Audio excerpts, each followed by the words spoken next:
This picture that you can see right here is of a French civilian, mad, angry, anguish, crying because the Germans won. They beat the French. The French signed an armistice in the same train that the Germans signed the instrument of surrender after World War One. This is the same train that the Germans signed the Treaty of Versailles after World War One.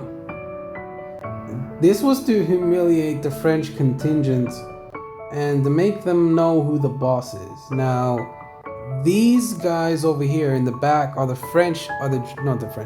German SS guards, and Hitler is somewhere in the carriage. I'm not sure where, but he's outside. This is Hitler right here. That's Hess, Rudolf Hess.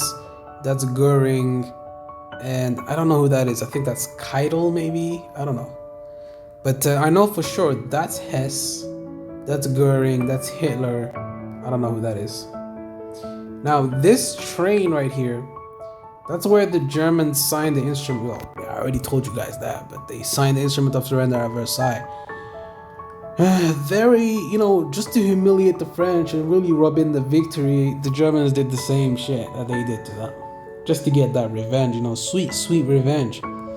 Now, the terms of the armistice were that it said that 60% of the country would be taken by the Germans, 40%, the Vichy state would be governed by Marshal Pétain and his bullshit collaborators like Pierre, Laval, and all those other guys, collaborating garbage, human pieces of garbage. Pétain was the underling of Hitler, just a little child, old man, and he didn't even want to join the war. He felt that the French were bullied into the war by the British. That's what many of the French people thought at that time. And they felt that the senior commanders were not doing them any justice because they were incompetent. The British didn't believe in the French senior commanders, and that's why they took out their hurricanes, because, they took out the hurricanes, 66 hurricanes on the ground, on the airfield, because those planes couldn't be used anymore. The airfields were overrun by the Germans, and there was no way to use those planes, so they took them back to England. But the instrument of surrender effectively doomed the entire country. Marshal Pétain was the one that signed the instrument of surrender in that rail car, and then the day afterwards, Hitler went to visit Paris. He went to visit Paris, man. Dude went to visit Paris. There he is right there. And that is Albert Speer. That's Albert Speer. That's Hitler. And that's probably his adjutant, his secretary or something. The guy taking the picture, just another German Nazi cameraman, whatever. And, he spent a couple days in Paris. He wanted to see the paintings. Hitler was actually an artist. He failed to get into art school in Austria because he wasn't good enough. He made mediocre paintings.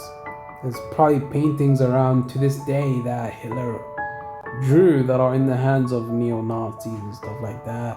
Probably would be very valuable, because of the history of it, but the actual art is mediocre at best.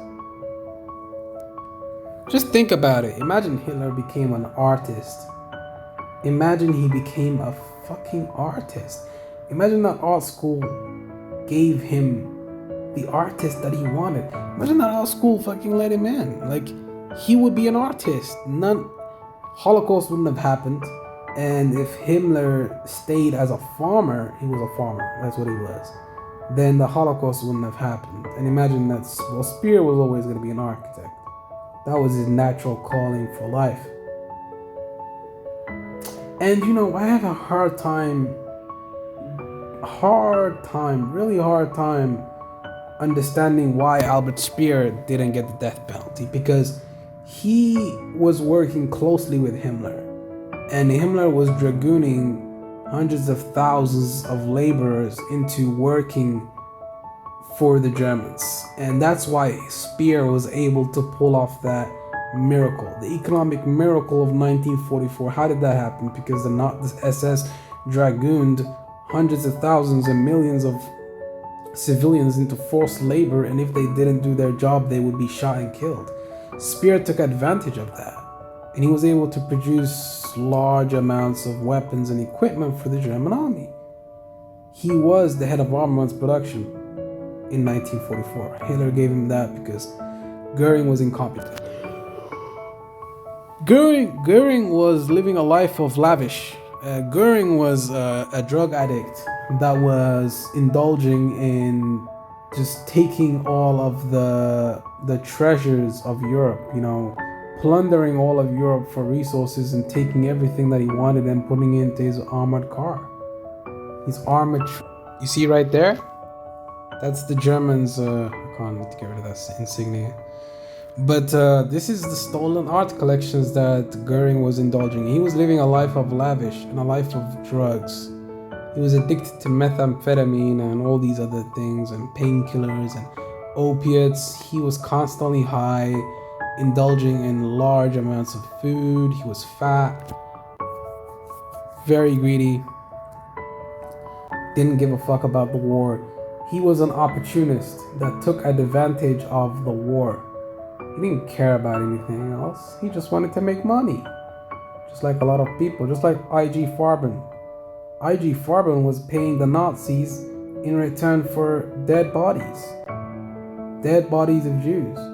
They were taking advantage of the Holocaust.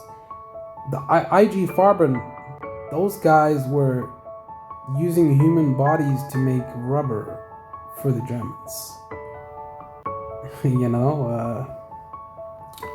It's kind of wild, making these videos and just talking about all this stuff kind of, unnerves you a little bit.